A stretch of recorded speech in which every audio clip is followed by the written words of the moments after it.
सभी विद्यार्थियों का एसवी चिल्ड्रन एकेडमी रावला मंडी के ऑनलाइन प्लेटफॉर्म पे स्वागत है। कक्षा 10 विषय सामाजिक विज्ञान और इसमें हम पढ़ेंगे।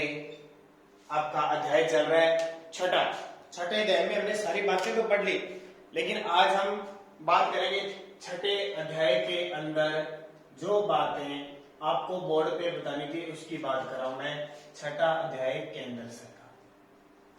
देखो हमने इसमें पढ़ा क्या, पहले आपको बताता हूं। हमने इसमें पढ़ा संसद पढ़ा, संविधान का अनुच्छेद 79 और यहां से पढ़ा। इसमें हमने एक तो पढ़ी लोकसभा, एक पढ़ी हमने राज्यसभा और एक पढ़ी हमने राष्ट्रपति। तीन चीजें पढ़ी, लोकसभा, राज्यसभा और राष्ट्रपति। संसद के तीन अंग पढ़े थे ना, 2 सदन और 3 अंग, ये अभिन्न अंग होता है संसद का। तीन चीजें पढ़ी। फिर राष्ट्रपति के बाद हमने पढ़ा उपराष्ट्रपति, उपराष्ट्रपति के बाद हमने पढ़ा प्रधानमंत्री, प्रधानमंत्री के बाद उसकी मंत्रिपरिषद और फिर हमने पढ़ा उच्चतम न्यायालय। ये चीजें हमने पढ़ी थी ना। अब एक एक करके मैं थोड़ी थोड़ी बातें इनकी बता देता हूं। लोकसभा राज्यसभा की तो मैंने क्लियर कर दी, लोकसभा और राज्यसभा की तो मैंने क्लियर कर दी। अब आ जाती है राष्ट्रपति के बारे में। राष्ट्रपति के बारे में याद करोगे तो अनुच्छेद 52 के तहत भारत में एक क्या होगा, राष्ट्रपति होगा और ये भारत का प्रथम नागरिक होता है। भारत का प्रथम नागरिक कौन होता है? राष्ट्रपति होता है। ध्यान रखना, भारत का प्रथम नागरिक कौन होता है? राष्ट्रपति। और संविधान में कितने अनुच्छेद है टोटल? 192 अनुच्छेद। कितने टोटल? 192। 192 में से अनुच्छेद 395 है। संविधान में अनुच्छेद कितने हैं? 395। संविधान का अनुच्छेद 52 कहता है कि भारत में एक राष्ट्रपति होगा और भारत का प्रथम नागरिक कौन होगा? राष्ट्रपति होगा। ठीक है। अब बात आती है राष्ट्रपति बनने के लिए योग्यता। योग्यता क्या होती है? भारत का नागरिक हो, भारत का नागरिक हो, नंबर 1 योग्यता।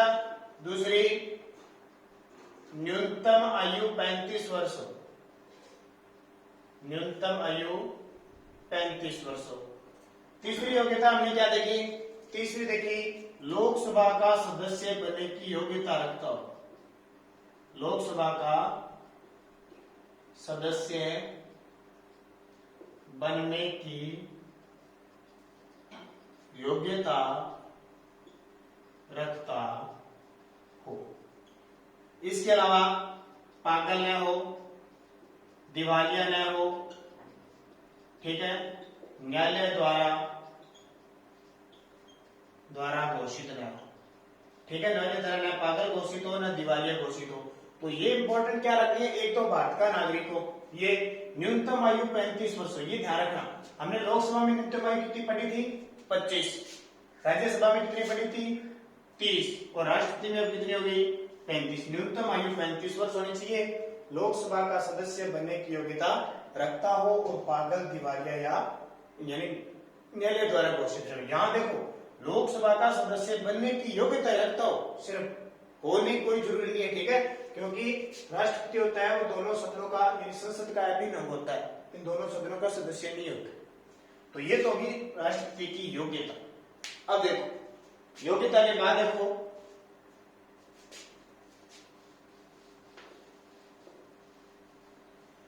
राष्ट्रपति का निर्वाचन कैसे होता है। मोटी मोटी बातें बता रहा हूं आपको, बाकी आपने किताब में पढ़ ली। राष्ट्रपति का निर्वाचन कैसे होता है? ध्यान रखना, अप्रत्यक्ष रूप से जनता द्वारा। राष्ट्रपति का चुनाव अप्रत्यक्ष रूप से। अगर अब आपको राष्ट्रपति के ऊपर प्रश्न आ गया 7 नंबर का, आपने लिख दिया निर्वाचन जनता के, सीधा लिख दिया प्रत्यक्ष रूप से जनता के द्वारा, तो एग्जामिनर समझेगा इसको कुछ पता ही नहीं क्या लिख रहा है। अप्रत्यक्ष रूप से जनता द्वारा और पद्धति कौन सी है? एकल संक्रमणीय आनुपातिक मत प्रणाली। एक बार इसको याद रखो आप, जब अपना विद्यालय लगेगा तो उसमें मैं सारी क्लियर बताऊंगा, क्योंकि लंबी प्रक्रिया, घंटे की एक प्रक्रिया है। एकल संक्रमणीय आनुपातिक मत प्रणाली कौन सी? एकल संक्रमणीय। एकल का मतलब एक वोट दिया जाएगा, संक्रमण का मतलब जितने लोग खड़े होंगे उनको एक एक संक्रमण अनुपात में वोट दिया जाएगा। अप्रत्यक्ष रूप से जनता द्वारा। अब मैंने यह जनता द्वारा प्रत्यक्ष रूप से क्यों नहीं लिखा? क्योंकि जनता सीधा वोट नहीं देता। इस राष्ट्रपति के चुनाव में भाग कौन कौन लेते हैं? ध्यान रखना, लोकसभा, राज्यसभा, ये दोनों, लोकसभा राज्यसभा, लोकसभा राज्यसभा तथा राज्यों की विधानसभा। ये पर्सन इंपॉर्टेंट है। राज्यों की विधानसभाओं तथा केंद्र शासित प्रदेश। कितने? 2। कौन कौन से? दिल्ली व पांडिचेरी। दिल्ली व पांडिचेरी विधानसभा के सदस्य के निर्वाचित सदस्य भाग लेते हैं।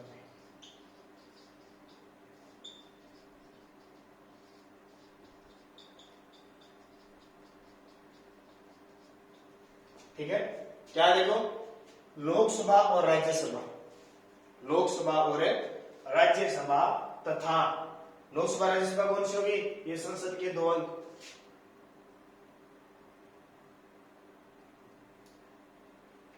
राज्यों की विधानसभा, लोकसभा, राज्यसभा और राज्यों की विधानसभा।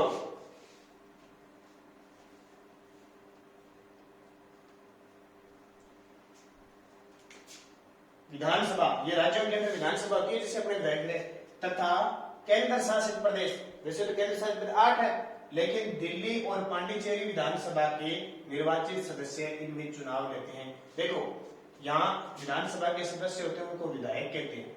क्या कहते हैं? विधायक। लोकसभा और राज्यसभा के सदस्यों को सांसद कहते हैं, जिनको हम एमपी कहते हैं, मेंबर ऑफ पार्लियामेंट। विधायक को कहते हैं एमएलए। एमएलए को कौन चुनता है? जनता चुनती है। लोकसभा के सदस्यों को कौन चुनता है? जनता चुनती है। ये हमारे द्वारा चुने गए हैं, ये तो प्रत्यक्ष है। ये हमारे द्वारा चुने गए, ये हमारे द्वारा चुने गए, आगे ये राष्ट्रपति को वोट देते हैं, वो अप्रत्यक्ष हो गया। यानी विधायक को किसने चुना है? हमने चुना है, हमने निर्वाचित किया है, हमने तो यहाँ चुना, ये तो हो गया प्रत्यक्ष। अब ये हमारे द्वारा चुना हुआ विधायक राष्ट्रपति को वोट डालेगा तो वो हमारे लिए क्या हो गया? अप्रत्यक्ष हो गया। हुआ कि नहीं हुआ? जैसे मान लो यहां हम खड़े हैं, हमने इस व्यक्ति को वोट दिया, हमने, ये आम नागरिक है, हमने इस व्यक्ति को वोट दिया, ये तो हो गया प्रत्यक्ष। ये व्यक्ति, यानी हम यहाँ हैं, हमने इस व्यक्ति को वोट दिया, वो तो हो गया प्रत्यक्ष, हमने देख के दिया। जब ये व्यक्ति आगे वोट देगा, मान लो राष्ट्रपति का चुनाव लड़ेगा, तो ये जीता किससे? जनता से, जनता के वोट से। यहाँ तो ये प्रत्यक्ष।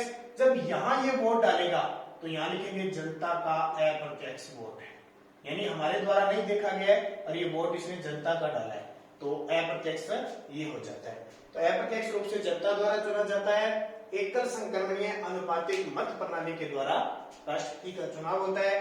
लोकसभा, राज्यसभा तथा राज्यों की विधानसभा तथा केंद्र शासित प्रदेश दिल्ली, पांडिचेरी विधानसभा के निर्वाचित सदस्य भाग लेते हैं।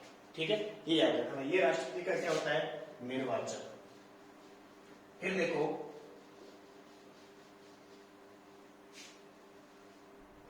राष्ट्रपति को शपथ कौन दिलाता है?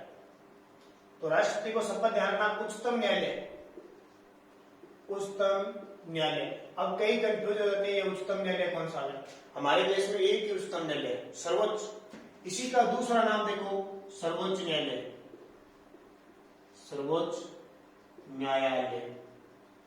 इसी का तीसरा नाम उच्चतम न्यायालय, या कह दो इसको सर्वोच्च न्यायालय कह दो, या इसको कह दो सुप्रीम कोर्ट। सुप्रीम कोर्ट, 3 नाम है। और हमारे देश में एक ही है। हमारे देश में कितनी है? एक ही। मुख्यालय कहां पे? नई दिल्ली में है। इसकी स्थापना 1950 में हुई थी। पूरे देश में उच्चतम न्यायालय एक है, सर्वोच्च न्यायालय एक है, सुप्रीम, तीनों के एक ही नाम है। आपसे उच्चतम न्यायालय लिख दो, चाहे सर्वोच्च न्यायालय लिख दो, चाहे सुप्रीम कोर्ट, आगे बताऊंगा मैं इस न्यायालय के बारे में। तो नई दिल्ली में इसका मुख्यालय है, पूरे देश। इसको शपथ कौन दिलाता है? इस उच्चतम न्यायालय का मुख्य न्यायाधीश, उच्चतम न्यायालय का मुख्य न्यायाधीश है, वो शपथ दिलाता है किसको? राष्ट्रपति। समझ आ गई? अब राष्ट्रपति त्याग पत्र किसको देते हैं? राष्ट्रपति त्याग पत्र देता है उपराष्ट्रपति। राष्ट्रपति त्याग पत्र किसको देता है? उपराष्ट्रपति को। और यहां कहता हूं राष्ट्रपति को हटाने की प्रक्रिया मैंने वैसे बता दी, संसद में महाभियोग लगाकर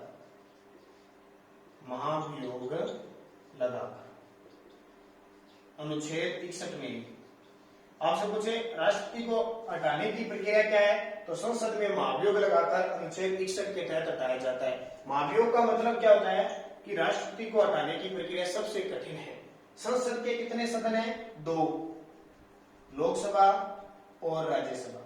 जब ये दोनों पारित कर दे, 2/3 बहुमत से ये दोनों पारित कर दे कि राष्ट्रपति इस प्रकार करके ये है, क्योंकि राष्ट्रपति को पहले 14 दिन महाभियोग की प्रक्रिया होती है, 14 दिन पहले सूचना देनी पड़ती है, फिर जाके 1/4 सदस्य इस पे हस्ताक्षर करके 14 दिन पहले 1/4 टोटल संसद के 1/4 सदस्य क्या करते हैं, जिस भी सदन में पास करना है वो 1/4 सदस्य जाके राष्ट्रपति को पत्र लिखते लिखित में, फिर जाके इन लोकसभा राज्यसभा में पारित होता है और फिर राष्ट्रपति हटता है।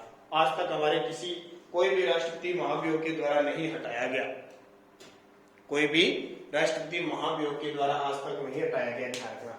तो आपसे पूछे राष्ट्रपति को हटाने की प्रक्रिया क्या है? संसद में महाभियोग लगाकर अनुच्छेद 61 के तहत राष्ट्रपति को हटाया जाता है। शपथ कौन दिलाता है? तो सर्वोच्च न्यायालय का मुख्य न्यायाधीश शपथ दिलाता है। इसके अलावा त्याग पत्र ये किसको देता है? उपराष्ट्रपति को देता है। ठीक है, ये बात सारी समझ में आ गई। अब आती है बात राष्ट्रपति की शक्तियां। राष्ट्रपति की शक्तियां क्या क्या है? बाकी आपको मैंने पढ़ा दिया, प्रमुख रूप से बातें बता रहा हूं ताकि बोर्ड पर आराम से आपको समझ में आ रही, इसलिए बता रहा हूं। देखो, राष्ट्रपति के पास कई शक्तियां, एक तो कार्यपालिका शक्तियां, शॉर्टकट में बता रहा हूं। एक है विधायी शक्तियां, एक है कार्यपालिका शक्तियां, विधायी शक्तियां, न्यायिक शक्तियां, संकटकालीन शक्तियां। ठीक है, कार्यपालिका शक्ति का मतलब है कार्यपालिका का प्रधान कौन होता है? कार्यपालिका का प्रधान होता है राष्ट्रपति, होता है ना। लेकिन वास्तविक काम कौन करता है? वास्तविक प्रधान कौन होता है? मुख्य प्रधानमंत्री, प्रधानमंत्री व उसकी मंत्री परिषद। ठीक है, कार्यपालिका का प्रधान होता है राष्ट्रपति, लेकिन राष्ट्रपति के सारे जितने भी काम है वो कौन करता है? प्रधानमंत्री करता है। अब कार्यपालिका में आ जाएगा कि नियुक्ति, प्रधानमंत्री की नियुक्ति कौन करता है? राष्ट्रपति करता है। भारत के अंदर जितनी भी संस्था है, जैसे संघ लोक सेवा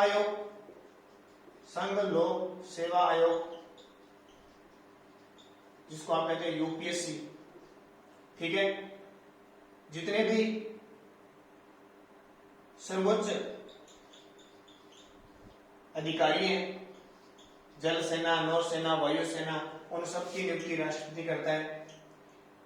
सभी न्यायाधीशों की नियुक्ति कौन करता है? राष्ट्रपति करता है। देखो, संघ लोक सेवा आयोग, सर्वोच्च अधिकारी, सभी न्यायाधीश यानी राज्यों के और उच्चतम न्यायालय के जितने भी न्यायाधीश हैं उनकी नियुक्ति करता है। बाकी जितनी भी नियुक्तियां होती है सारे काम कौन करता है? यानी कार्यपालिका शक्ति के रूप में राष्ट्रपति काम करता है। लेकिन वास्तविक प्रयोग, इसकी शक्ति का प्रयोग कौन करता है? प्रधानमंत्री और उसकी मंत्री परिषद करती है। फिर होती है विधायी शक्ति, या इसको कह सकते हैं कानूनी शक्ति, कानून बनाने की शक्ति, या कह सकते हैं व्यवस्थापिका संबंधी शक्ति। ये कहाँ काम आती है? आपको पता होगा, संसद का अंग है ना राष्ट्रपति, संसद का अंग है राष्ट्रपति, तो राष्ट्रपति के हस्ताक्षर होने के बाद ही कानून बनेगा, अधिनियम बनेगा, ये आपको पता है। लोकसभा राज्यसभा में पेश होने के बाद जब तक राष्ट्रपति के हस्ताक्षर नहीं होते हैं तब तक क्या होता है, कानून नहीं बनता। तो सबसे बड़ी कानूनी शक्ति राष्ट्रपति के पास है। न्यायिक शक्ति, तो न्याय से संबंधित बहुत शक्ति है। एक तो क्षमा करने का अधिकार है। अनुच्छेद 72 के तहत अगर किसी भी न्यायालय में किसी व्यक्ति को फांसी की सजा हो गई है या 20 साल की उम्र के या कैसे भी हो गई, ठीक है, तो उसमें क्षमा करने का राष्ट्रपति के पास अधिकार है। अगर वो सही पाया गया है या राष्ट्रपति के विवेक में लगता है तो राष्ट्रपति अनुच्छेद 72 के तहत क्षमा कर सकता है। संकटकालीन शक्ति मैंने आपको 3 प्रकार की बताई थी, अनुच्छेद 352, अनुच्छेद 356 और अनुच्छेद 360। 3 प्रकार की। संकटकालीन का मतलब है आपातकालीन शक्ति, आपातकालीन शक्तियां, यानी जब देश पर संकट आ जाए, जैसे अनुच्छेद 352 के तहत देश पर कोई युद्ध हो, भारी आक्रमण हो जाए कोई, या आंतरिक या सशस्त्र युद्ध हो जाए। देखो, कोई आक्रमण करते हैं, युद्ध की स्थिति आ जाए, या कोई देश भारी हमारे ऊपर आक्रमण कर दे, या कोई अंदर देश के अंदर आंतरिक इतना बड़ा कोई अभियान हो जाए कि देश को खतरा है, तो राष्ट्रपति संविधान के अनुच्छेद 352 का प्रयोग कर सकते हैं।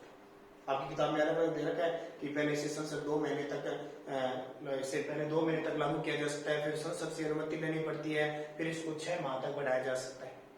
ठीक है, ये बताया था ना, आज तक 3 बार लगाया था। अनुच्छेद 356 क्या होता है, राज्यों में संवैधानिक तंत्र विफल हो जाए, राज्यों में संवैधानिक तंत्र विफल हो जाए, कहने का मतलब 28 राज्य केंद्र शासित प्रदेश है, अगर उनमें सही प्रकार से सरकार नहीं चल रही है, क्योंकि वहां कौन होता है, राज्यपाल राष्ट्रपति की तरह काम करता है, और राज्यपाल राष्ट्रपति को कह दे कि मैं जिस राज्य में लगा हूं मेरे द्वारा सरकार यहाँ पे ढंग से नहीं चलाई जा रही है, जो सरकार है मुख्यमंत्री वो सही से सरकार नहीं चला रहा है, तो वो सिफारिश पर संवैधानिक तंत्र के तहत अनुच्छेद 356 का प्रयोग कर सकता है, जैसे अपने राजस्थान में 4 बार लगा होगा। अनुच्छेद 360 क्या होता है, वित्तीय आपातकाल, वित्तीय आपातकाल। ये वित्तीय आपातकाल क्या होता है, जब देश में आर्थिक संकट आ जाए, धन की कमी आ जाए, तो अनुच्छेद 360 के तहत राष्ट्रपति आपातकाल लगा सकता है। आज तक हमारे देश में कभी वित्तीय संकट नहीं आया तो आपातकाल नहीं लगा। तो ये संकटकालीन शक्ति, ये न्यायिक शक्ति, ये विधायी शक्ति, ये कार्यपालिका शक्ति। इसमें कुछ और बातें मैंने बता दी, आप भी पढ़ लेना ताकि क्लियर हो जाए। अब बात आती है कि वर्तमान हमारे देश के राष्ट्रपति कौन है, हमारे देश में वर्तमान राष्ट्रपति कौन है। ठीक है, आज हम राष्ट्रपति को पढ़ेंगे, कल फिर हम पढ़ेंगे प्रधानमंत्री और उसकी मंत्रिपरिषद। देखो, हमारे वर्तमान राष्ट्रपति, ये याद रखना चीजें जरूरी है, अगर आप पेपर में लिखोगे तो आपके लिए बहुत इंपॉर्टेंट होगा और एग्जामिनर आपसे प्रभावित होगा। वास्तविक में इसको पता है, क्योंकि आज की शिक्षा नीति इस प्रकार की है। वर्तमान राष्ट्रपति है हमारे रामनाथ जी कोविंद, रामनाथ कोविंद, श्रीमान रामनाथ जी कोविंद हमारे वर्तमान राष्ट्रपति हैं। हमारे देश के प्रथम राष्ट्रपति कौन थे, ये भी पता होना चाहिए। प्रथम राष्ट्रपति कौन थे, डॉक्टर राजेंद्र प्रसाद, डॉक्टर राजेंद्र प्रसाद हमारे देश के प्रथम राष्ट्रपति थे। फिर आता है हमारे देश की प्रथम महिला राष्ट्रपति, प्रथम महिला राष्ट्रपति, तो वो थी श्रीमती प्रतिभा देवी सिंह पाटिल। सीधा लिख सकते हो, प्रतिभा पाटिल, श्रीमती प्रतिभा देवी सिंह पाटिल। 3 चीजें आपको याद रखनी है, वर्तमान राष्ट्रपति रामनाथ जी कोविंद, प्रथम राष्ट्रपति डॉक्टर राजेंद्र प्रसाद और प्रथम महिला राष्ट्रपति प्रतिभा पाटिल। ये आ गया आपका चैप्टर पूरा हो गया, कौन सा, राष्ट्रपति का। कल हम प्रधानमंत्री और मंत्रिपरिषद के बारे में चर्चा करेंगे।